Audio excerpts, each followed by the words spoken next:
Following the Golden Rule with Andrew Faas is proudly supported by Remax St. Andrews. Live and vacation by the sea. Choose wisely. Choose Remax.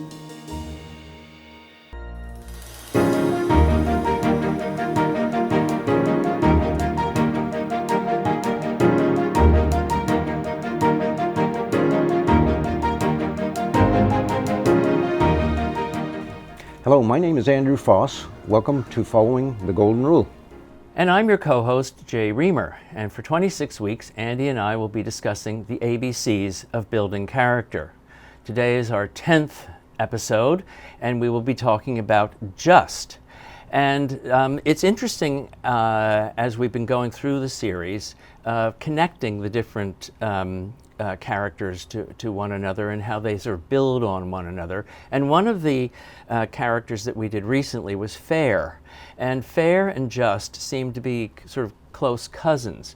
So I thought maybe we could start this discussion today by you explaining the difference between Fair and Just. Sure. Well, there's certainly an overlap between fair and just. Simply put, fair is where parties, through mediation or some other exercise, reach a mutually satisfactory agreement through compromise, where there's a dispute or a decision is made that satisfies different parties. Whereas just is pretty much grounded in a set of parameters or rules that are morally or legally put in place, and its decision has to be made that may not be satisfactory to all, but is just in line with a set outline. I'll do a couple of quotes here because they're more articulate than I've just given it. One is by Matt Perlman, and it's from his True Meaning of Justice in the Workplace. And as with all the characteristics, I deal with it from the perspective of the workplace than other aspects in what we do and other relationships that we have. Perlman outlines it this way: justice most certainly includes fairness, truth, and integrity, and refusing to partiality. But the essence of justice goes beyond that. The essence of justice is that those in greater authority and influence are to use their stronger positions in service of those who are in a weaker position. Mm-hmm. So it goes beyond the semantics. Theodore Roosevelt, he was a little bit more succinct, but he indicated justice consists not of being neutral between being right or wrong, but finding out the right and upholding it wherever found against the wrong. Mm-hmm. So can you give us an example of being just? Yes, well, I think I'll use the current debate around masks and making masks mandatory. Mm-hmm. And the question that should be posed is that fair for everyone? Mm-hmm. And it may not be. Then we ask the question, is it a just decision that these people are making for or against wearing masks? And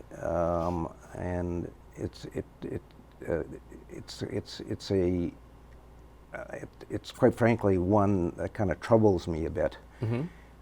In so much that there is ample evidence that would suggest that the wearing of a mask is part of an effective way to control this virus.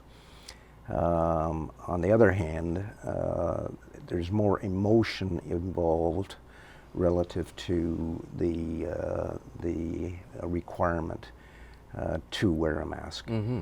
And some of it's based on religious beliefs, and others are saying, no, it's a right that it's my right not to wear a mask. So those that are in a position to look at all of this and decide, hopefully will make the just decision, and one that listens to some authority on this. Mm-hmm. And so it's one that I am obviously biased, but my bias is based on evidence. Now, also I look at people viewing this as a denial of right. Mm-hmm. And there are major injustices going on, and it's historic. Mm-hmm. And the debates that people should be having on those real rights that are being denied. Mm-hmm. And major injustice in Germany in the 30s and in the occupied countries was forcing Jews to wear a Star of David. Mm-hmm. That's an injustice. Yes. And if we look at that in relation to asking people to wear a mask, I don't view that as being an unjust denial of rights. Yeah. It's interesting how divisive this whole mask thing has become. I know even in the newspaper there have been editorials written about by people with disabilities who don't have who can't wear a mask for medical or comfort reasons or whatever, and they suddenly decide that because they can't, why should anybody else have to? And it's very disturbing, because it's really, is it an individual right versus what's best for society as a whole? And I think it's a shame that it's become so divisive, but it's a symptom of the fear that this virus has brought. Everybody is on tender hooks. So, well, I would say it's not so much a fear, but it's because of the polarization that exists. yeah. And you're either for something to the extreme, or you're against something to the extreme, and that manifests itself with a whole slew of issues Yeah. that are not properly being debated, and not properly being thought through by people who have to make some of these decisions, and individually not wearing a mask because of it infringes on my right. Mm-hmm. Doesn't wash. No. Social justice has become a hot topic. So how does being just sort of tie into that? Well, it's been, yes, it definitely is becoming more and more of a hot topic, and today it's labeled more under racial injustice, Mm-hmm. Or racial, looking for racial justice, and the right terminology for it is social justice, and social justice is a right that we enjoy as part of our constitutions in North America. Mm-hmm. The Canadian Charter of Rights and Freedoms talked about this when they introduced it in 1976. Mm-hmm. And it reads, the just society will be a united Canada, united because all of its citizens will be actively involved in the development of a country where equality of opportunity is ensured and individuals are permitted to fulfill themselves in the fashion they judge best. So getting back to what people should be fighting about are those injustices that exist. And the biggest injustice that people are facing today, and it gets back to the workplace, and that's where people spend most of their waking hours. But I've always advanced the whole concept of building corporate cultures or organizational cultures based on that being a just culture or a just society relative to a country. So in your books and articles, you write about workplace cultures and how they influence country cultures. Wondering if you could expand on that a little bit. Sure. Well, I call it this kind of spillover effect. So work is where people spend the bulk of their waking hours, and how they behave outside of work is usually influenced by how they're treated at work. So if you can, and I've been applying this in organizations I've been responsible for, with that as the purpose to create that just society as part of our corporate culture, and that means the way it's written in the Charter of Rights. Where there's equality and opportunity for all, and people have input into the decision making, and they're included. So this is where we see the other characteristics. Yeah, inclusion comes right in. Overlap, and I think we'll find that. I know we'll find that. As we go through this series of articles. But managers working in just societies are, and I have found, are just in how they make decisions. And sometimes the decision has to be based on, okay, there's got to be some compromise here or common ground. And it's got to be fair, and I've got to get both parties to, or the parties involved to, be satisfied that fairness is there.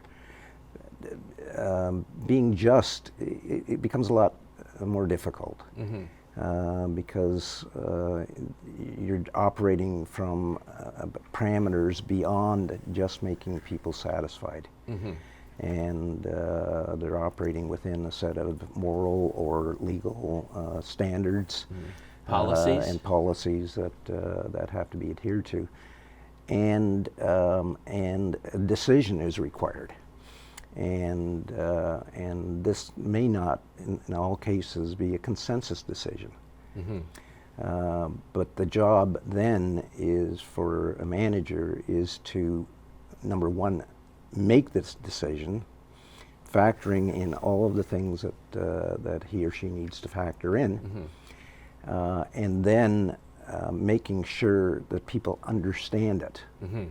And not with the purpose of saying, okay, I shouldn't expect that they're going to be happy about it or even satisfied with it, but they will understand my rationale for the decision that I make, and approach that way. And if managers or people or leaders approach decision making that way in any environment, it will promote and foster democracy. Yes. and just society is more democratic in nature than other models that are out there. You know, I think the point that you just made struck a chord, and that is that people are entitled to understand how a decision is reached. So even if you don't like the decision, you're certainly entitled to an explanation and a clear explanation as to how the decision was reached, as opposed to because I say so. And I think that is something that is, I think that's a missing element in society today. But you know, there are so many injustices in the world. Almost any arena you go to, there's injustice occurring. And I'm wondering if you have an opinion on what do you think are the most egregious injustices that should perhaps be handled first, or what do you think? I mean, it's hard to separate them sometimes, but what's at the top of the heap? Yeah, where do you begin? And I could, yeah, and I wrote a couple of books on adult bullying, and people being targeted by a bully, and then having the tables turned. Mm-hmm. My first book was called The Bully's Trap, and what the bully's trap is where the bully turns the target into the villain. Right. And we saw that in the Kavanaugh hearings relative to turning in essence the victim into the villain, or mm-hmm. trying to. And certainly with what we've seen in so many cases where the wrongdoing and the harassment and abuse has gone on for years and years and years, and if in some cases decades. And the fact that everybody claimed, oh, we knew, in particular the boards of directors, we didn't know anything about it, is a huge factor in terms of people not being able to come forward, and out of fear, mm-hmm. In most cases, and even worse than that is having very little recourse to fight what they see as being wrong in their environment. Mm-hmm. And the old saying, it's hard to fight City Hall. Mm-hmm. And the reason it's hard to fight City Hall is they have deeper pockets than most people do. And they will use every legal bullying tactic to deflect mm-hmm. from the issue at hand. So what's being denied is not only working in that just environment, but what is being denied is the ability to fight it.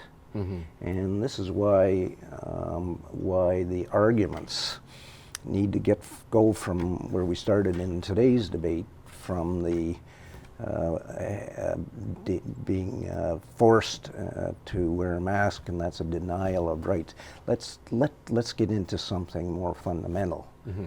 in terms of understanding what your rights are, and mm-hmm. we alluded to those rights that very few people are actually aware that they have. Yes. And to live and work and play and worship in a just society is everybody's right, and we need all of these bystanders to raise their hands and fight for the important stuff. Mm-hmm. Fight for the important stuff. What kind of advice would you give to individuals on how to become more just? So that may be, how do we convince these bystanders to become active and become aware of what justice is and actually manifest it? What recommendations do you have for that? Well, actually the same as what we had for some of the other characteristics, and that is put yourself, base it on not the theory or the concept of the characteristic, but look at what you've experienced. So have you had situations where you've been dealt with in an unjust manner? And then look at it on the other side. You know, have you been unjust in some of the decisions or actions taken with somebody, and not factored in all of the things that you should factor in. And all of us have biases, implicit and otherwise, but it's checking that. Yeah. And just saying, listen, I've got to make a hard decision, but it's got to be a right decision. And particularly now, when leaders and individuals are going to have, and we're on the concept of everybody can be a leader of character. And most everyone will be having to make a decision relative to what's going to happen in the future in these very disruptive and uncertain times. And it's thinking through the choice and deciding, okay, is this something that I can work through in a collaborative and consultative way to reach compromises, or do I have to make a hard decision that there's going to be a winner or a loser? And again, if you're on the losing side of that, then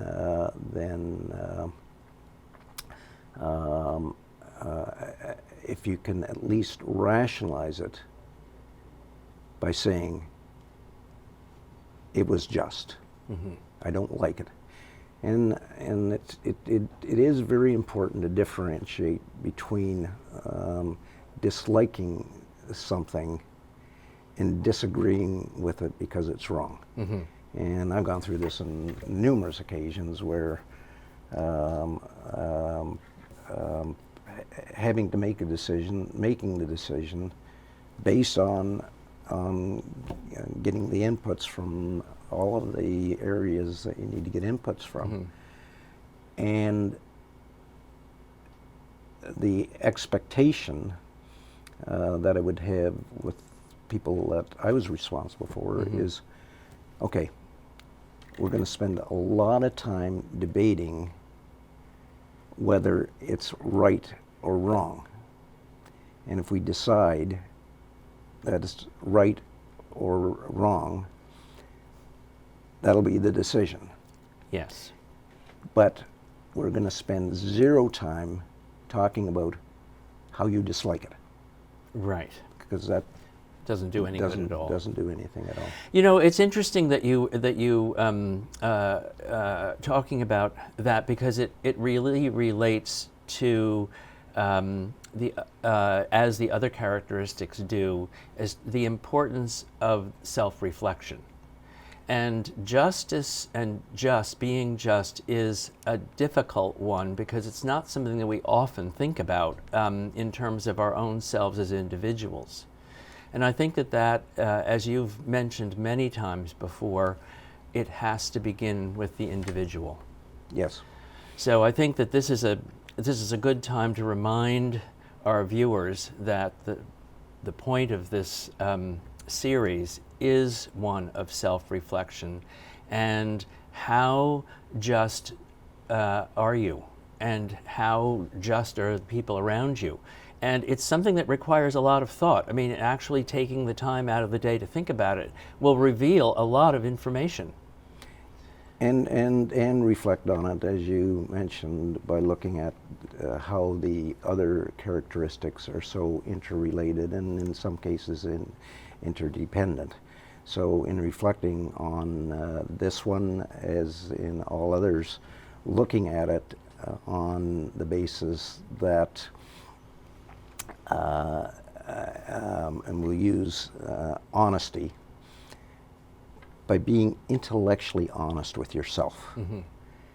And that means being very critical relative to looking at it in terms of how it's negatively impacted you when there's an injustice against you as an individual, and as importantly, or maybe even more importantly, looking at it, was I unjust in the decision that I made? Yeah.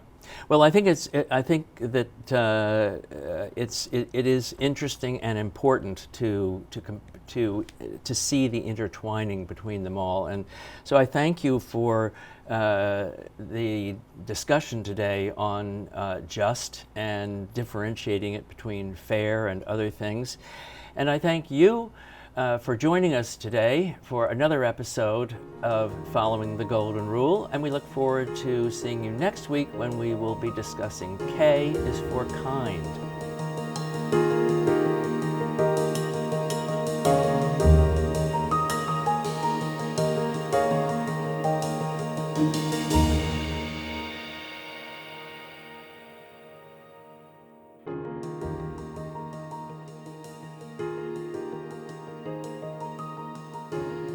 Following the Golden Rule with Andrew Faas is proudly supported by Remax St. Andrews.